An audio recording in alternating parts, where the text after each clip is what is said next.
Good evening बच्चों। आज हम लोग पढ़ने वाले हैं ऑप्टिक्स का लेक्चर नंबर 5 और टॉपिक का नाम है मिरर। मिरर मतलब दर्पण। तो देखिए मिरर क्या है। मिरर को हिंदी में कहते हैं दर्पण। दर्पण एक चिकना परावर्तक सतह होता है। Mirror is a smooth reflecting surface. Mirror कैसा सरफेस होता है? मिरर को हम रिफ्लेक्टिंग सरफेस यानी परावर्तक सतह कहते हैं। मिरर पर जब भी लाइट पड़ता है तो वहां से लाइट क्या होता है? रिफ्लेक्ट होता है। इसीलिए मिरर के सरफेस को हम रिफ्लेक्टिंग सरफेस कहते हैं। Types of mirror. मिरर दो टाइप का होता है। एक है प्लेन मिरर यानी समतल दर्पण और एक है स्फेरिकल मिरर यानी गोलीय दर्पण। फिर स्फेरिकल मिरर दो टाइप का होता है। एक है कनकेव मिरर अवतल दर्पण और दूसरा है कॉन्वेक्स मिरर उत्तल दर्पण। तो आइए देखते हैं कि प्लेन मिरर किसे कहते हैं। वैसा मिरर जिसका रिफ्लेक्टिंग सरफेस प्लेन हो उसे प्लेन मिरर कहते हैं। यह आपका प्लेन मिरर है। यहां पर लाइट पड़ेगा तो यहां से लाइट क्या होता है? रिफ्लेक्ट होता है। तो इसका जो ये सरफेस है रिफ्लेक्टिंग सरफेस बिल्कुल प्लेन है, तो उसी को हम प्लेन मिरर कहेंगे। वैसा मिरर जिसका रिफ्लेक्टिंग सरफेस कनकेव हो उसे कनकेव मिरर कहते हैं। कनकेव मिरर किसे कहेंगे? वैसा मिरर जिसका रिफ्लेक्टिंग सरफेस कनकेव हो। आप ध्यान से देखिए, इधर से आप देखिए तो ये आपको क्या लग रहा है? अंदर की ओर धंसा हुआ लग रहा है यानी कनकेव हुआ। और इधर से देखने पे क्या लग रहा है? उभरा हुआ लग रहा है, उभरा हुआ। तो उभरा हुआ को कॉन्वेक्स कहते हैं। कॉन्वेक्स को हिंदी में उत्तल कहते हैं। उत्तल का मतलब बाहर की ओर उभरा हुआ। और कनकेव का मतलब होता है अवतल। अवतल का मतलब होता है धंसा हुआ, धंसा हुआ। जैसे ये सरफेस है तो इस तरफ से ये धंसा हुआ है तो इसको कनकेव कहेंगे। इस तरफ से ये बाहर की ओर निकला हुआ है तो इसको कॉन्वेक्स कहेंगे। कनकेव मिरर उस मिरर को कहते हैं जिसका कॉन्वेक्स पोर्शन सिल्वर्ड किया हुआ रहता है। कनकेव मिरर का कॉन्वेक्स पार्ट सिल्वर्ड होता है। कनकेव मिरर पे जब लाइट पड़ता है तो वो रिफ्लेक्ट होता है। तो इसका मतलब इसका जो रिफ्लेक्टिंग सरफेस है वो देखने में कैसा है? वो देखने में कनकेव है। तो वैसा मिरर जिसका रिफ्लेक्टिंग सरफेस कनकेव होता है उसे हम कनकेव मिरर कहते हैं। कनकेव मिरर का कॉन्वेक्स पार्ट सिल्वर्ड किया हुआ रहता है। सिल्वर्ड किया हुआ रहता है मतलब पेंट किया हुआ रहता है। अब आते हैं कॉन्वेक्स मिरर पे। वैसा मिरर जिसका रिफ्लेक्टिंग सरफेस कॉन्वेक्स हो उसे हम कॉन्वेक्स मिरर कहते हैं।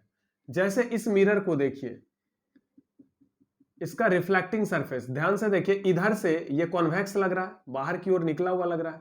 और इधर से देखिए ये कनकेव लग रहा है, अंदर की ओर धंसा हुआ।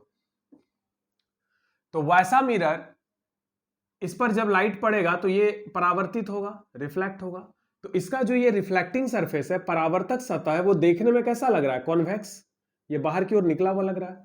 तो वैसा मिरर जिसका परावर्तक सतह क्या हो? कॉन्वेक्स हो, उसे हम क्या कहते हैं? Convex mirror.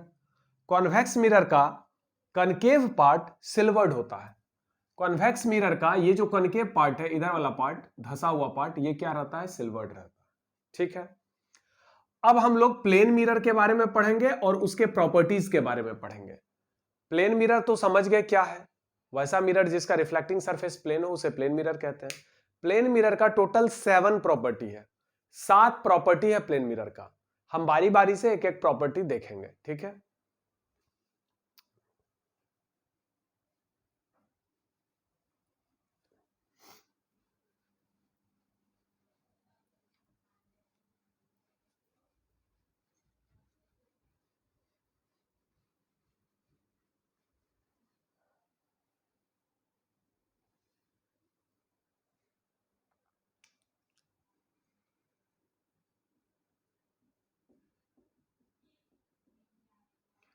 प्लेन मिरर को हिंदी में कहते हैं समतल दर्पण।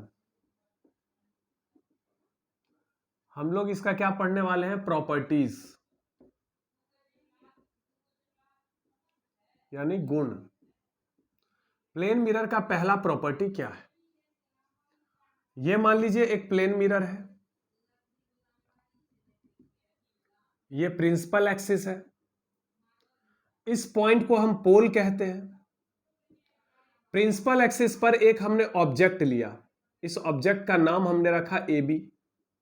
ए बी क्या है? ऑब्जेक्ट है। इस ऑब्जेक्ट का इमेज इसमें बनेगा। आप जो घर में मिरर यूज करते हैं अपना चेहरा देखने के लिए, वो कैसा मिरर है? वो प्लेन मिरर है। घर में हम लोग चेहरा देखने के लिए जो मिरर यूज करते हैं, आपके अलमारी में जो मिरर यूज किया गया है, आपके अलमारी में जो मिरर लगा होता है या ड्रेसिंग टेबल में जो मिरर लगा होता है, वो बिल्कुल प्लेन मिरर है। घर में जो भी मिरर हम लोग फेस देखने के लिए यूज करते हैं, दैट इज प्लेन मिरर। तो प्लेन मिरर के सामने एक ऑब्जेक्ट रखा हुआ है ए बी। इस ऑब्जेक्ट का हमको इमेज बनाना है, क्योंकि जब भी हम मिरर के सामने कोई ऑब्जेक्ट रखेंगे तो मिरर के ठीक पीछे उसका इमेज बनेगा। अब हमको यह जानना है कि वो इमेज कैसा बनेगा, मतलब रियल इन्वर्टेड बनेगा या वर्चुअल इरेक्ट बनेगा, सेम साइज का बनेगा या बड़ा बनेगा या फिर छोटा बनेगा, किस तरह का इमेज बनेगा प्लेन मिरर में, ये हमको यहां पर समझना है। तो यहां पर देखिए, ऑब्जेक्ट से हम दो रे निकालते हैं। किसी भी ऑब्जेक्ट का इमेज बनाने के लिए ऑब्जेक्ट से कम आपको दो रे निकालना पड़ेगा, क्योंकि ऑब्जेक्ट से रे निकल के कहां पड़ता है? मिरर पे, और फिर मिरर क्या करता है? उसका इमेज बनाता है। तो ऑब्जेक्ट से एक रे हम सीधा ले जाते हैं, ये फर्स्ट रे है। तो ये रे ऑब्जेक्ट से निकल रहा है सीधा और कहां पड़ रहा है? मिरर पे। ये कैसे पड़ रहा है? एकदम नॉर्मली। तो ये इसी पाथ पे रिटर्न होगा, इसी पाथ पे रिफ्लेक्ट होगा। हमने आपको रूल बताया था कि जब भी कोई इंसिडेंट रे या जब भी कोई रे किसी मिरर के सरफेस पर नॉर्मली आता है तो वह उसी रास्ते लौट जाता है। तो यह वाला जो रे है, ये इंसिडेंट रे है जो ऑब्जेक्ट से निकल रहा है और कहां पड़ा? मिरर पे पड़ा, और वहां से उसी रास्ते वो रिफ्लेक्ट हो गया। अब एक हम दूसरा रे ले जाते हैं ऑब्जेक्ट से, जो कि पोल पर ले जाते हैं। यहां पर ये पड़ा, ये कौन सा लाइन है? नॉर्मल लाइन है। यहां पर जितने एंगल पर ये लाइट इंसिडेंट हो रहा है, उतने ही एंगल पर ये लाइट क्या होगा? रिफ्लेक्ट होगा। तो ये आपका रिफ्लेक्टेड रे है। तो यहां पर देखिए, ऑब्जेक्ट से दो इंसिडेंट रे निकला है और यहां मिरर से दोनों इंसिडेंट रे रिफ्लेक्ट हुआ है। ये पहला रिफ्लेक्टेड रे है, ये दूसरा रिफ्लेक्टेड रे है। अब ये तो आप जानते हैं कि रिफ्लेक्टेड रे जिस पॉइंट पे कटता है उसी पॉइंट पे इमेज बनता है, या रिफ्लेक्टेड रे जिस पॉइंट पे कटता हुआ लगता है उस पॉइंट पे इमेज बनता है। फिर से याद करिए, ये चीज हम पढ़ाए हुए थे आपको कि ऑब्जेक्ट कैसे बनता है। इंसिडेंट रे को हम आने वाला रे कहते हैं, रिफ्लेक्टेड रे को जाने वाला रे कहते हैं, इंसिडेंट रे को इनकमिंग रे कहते हैं, रिफ्लेक्टेड रे को आउटगोइंग रे कहते हैं। इंसिडेंट रे के कटने से ऑब्जेक्ट बनता है, रिफ्लेक्टेड रे के कटने से इमेज बनता है। इंसिडेंट रे जिस पॉइंट पे कटता है या कटता हुआ लगता है उस पॉइंट पे ऑब्जेक्ट बनता है। अगर सचमुच कट रहा है तो रियल ऑब्जेक्ट बनेगा, कटता हुआ लग रहा है वर्चुअल ऑब्जेक्ट बनेगा। रिफ्लेक्टेड रे अगर सचमुच कट रहा है तो रियल इमेज बनेगा, रिफ्लेक्टेड रे अगर कटता हुआ लग रहा है तो वर्चुअल इमेज बनेगा। तो यहां पर ये दोनों रिफ्लेक्टेड रे आगे बढ़ाने पर तो नहीं कटेगा, तो इसको हम पीछे बढ़ाते हैं, इसको डॉटेड लाइन से हम पीछे बढ़ाते हैं। तो ये दोनों रिफ्लेक्टेड रे पीछे यहां पे आके कटता हुआ लग रहा है, इसका मतलब इसी पॉइंट पर इमेज बनेगा। इस इमेज का नाम हम रखते हैं ए डैश बी डैश। तो ये क्या बन गया? इमेज, यानी प्रतिबिंब। तो यहां पर ऑब्जेक्ट क्या है? ए बी, और इमेज क्या बन रहा है? ए डैश बी डैश। अब ये बताइए, यह इमेज सीधा है या उल्टा है? तो ऑब्जेक्ट के रिस्पेक्ट में यह इमेज बिल्कुल सीधा है। सीधा है यानी वर्चुअल है। वर्चुअल क्यों है? क्योंकि सीधा इमेज बन रहा है। और दूसरा ये भी है कि रिफ्लेक्टेड रे सचमुच तो नहीं कट रहा, ये यहां पे कटता हुआ लग रहा है, इसलिए ये वर्चुअल है। क्योंकि अगर सचमुच कट रहा होता तो रियल इमेज बनता। तो प्लेन मिरर में किस प्रकार का इमेज बनता है? Virtual erect. और इमेज का जो साइज है वो ऑब्जेक्ट के साइज के बराबर है, बिल्कुल सेम साइज का है। आप यहां पर देख सकते हैं कि ऑब्जेक्ट का हाइट और इमेज का height of object HO and height of image HI, दोनों क्या है? बराबर है। HO बराबर HI। तो प्लेन मिरर में बताइए, ऑब्जेक्ट का हाइट और इमेज का हाइट हमेशा बराबर होता है। ये पहला प्रॉपर्टी है, इसको याद रखिए। प्लेन मिरर में ऑब्जेक्ट और इमेज दोनों का हाइट सेम होता है। आप लोग नोटिस किए होंगे कि घर में जो आप प्लेन मिरर यूज करते हैं उसके सामने आप चेहरा को देखते हैं ऐसे, या कोई भी ऑब्जेक्ट रखते हैं, तो आप प्लेन मिरर के सामने जितने दूरी पर ऑब्जेक्ट रखिएगा, मिरर के पीछे उतने ही डिस्टेंस पर इमेज बनता है। इसका मतलब ऑब्जेक्ट डिस्टेंस, ये जो ऑब्जेक्ट है ये पोल से कितने डिस्टेंस पर है, मतलब इस प्लेन मिरर के आगे ये ऑब्जेक्ट कितने डिस्टेंस पर है, पीबी, इसी को ऑब्जेक्ट डिस्टेंस कहते हैं। तो object distance PB, object distance PB बराबर इमेज डिस्टेंस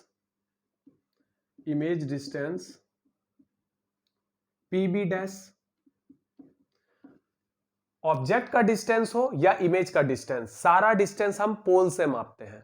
तो बताइए पोल से ऑब्जेक्ट की दूरी कितनी है, पीबी, और पोल से इमेज की दूरी कितनी है, पीबी डैश। ये दोनों डिस्टेंस हमेशा इक्वल होता है। प्लेन मिरर में वस्तु दूरी और प्रतिबिंब दूरी हमेशा बराबर होता है, और वस्तु का ऊंचाई और प्रतिबिंब का ऊंचाई दोनों का हाइट भी सेम होता है। तो प्लेन मिरर में क्या क्या होता है, object height is equal to image height, object distance is equal to image distance. Image कैसा बनता है, image is always virtual, erect and same size. Plane mirror में जो इमेज बनता है वो वर्चुअल बनता है, यानी काल्पनिक इमेज बनता है, काल्पनिक प्रतिबिंब बनता है।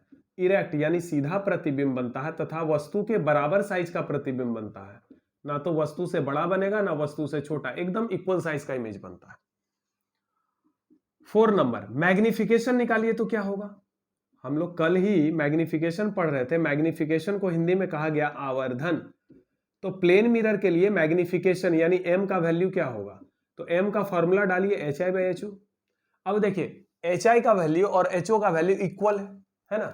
मान लो HI का वैल्यू है 10 सेंटीमीटर, तो HO का भी वैल्यू 10 होगा, तो ये 10/10, चूंकि ये दोनों इक्वल है तो ये कैंसिल होके +1 आएगा।